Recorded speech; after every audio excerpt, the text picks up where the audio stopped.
Dan kita mulai dari speknya dulu.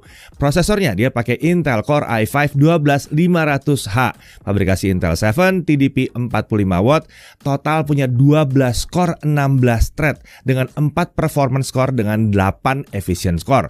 Kemudian turbo frekuensinya sampai dengan 4,5 GHz dengan 18 MB Intel Smart Cache. Nah, untuk integrated graphics dia pakai Intel UHD Graphics. Ya, terbaca sebagai UHD Graphics karena konfigurasi RAM bawaannya hanya 8 GB single channel. Tapi saat menggunakan konfigurasi dual channel, integrated graphics ini akan terbaca sebagai Intel Iris Xe Graphics. Dia punya 80 execution unit dan sudah mendukung akselerasi QSV atau QuickSync dan AV1. Untuk RAM bawaan seperti disebutkan tadi adalah 8 GB DDR4 3200 dan ini SODIMM ya.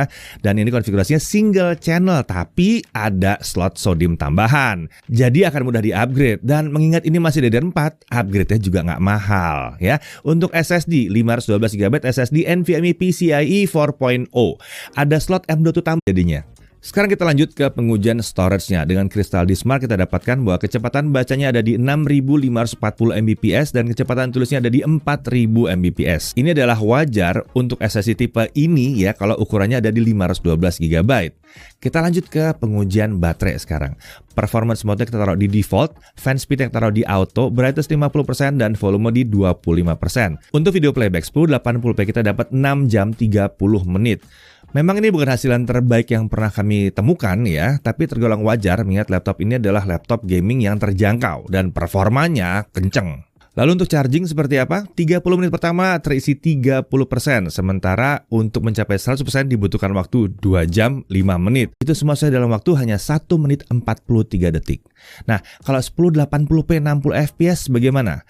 Kalau software only saya dalam waktu 1 menit 53 detik. Kuda kalau kita pakai GPU yang 3050 tadi cuma 40 detik. Kalau kita pakai eksternal GPU selesai dalam waktu 34 detik saja. Nah, suhu kerjanya kita lihat di sini. CPU ada di kisaran 50 sampai 70 derajat Celcius. Sempat sekali dia spike ke 80 tapi langsung balik lagi. Sedangkan untuk suhu GPU-nya ada di 49 sampai 55 derajat Celcius. Jadi bisa dilihat di sini lagi-lagi suhunya aman banget.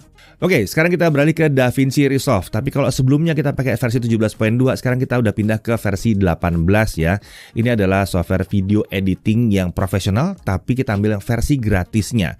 Oke, video 4K 60 ya, itu selesai dirender dalam waktu 4 menit 38 detik. Sementara untuk 1080p 60 fps itu selesai dalam waktu 1 menit 17 detik. Kenceng ini ya. Oke, lalu bagaimana dengan suhu kerjanya? Di mode performance, suhu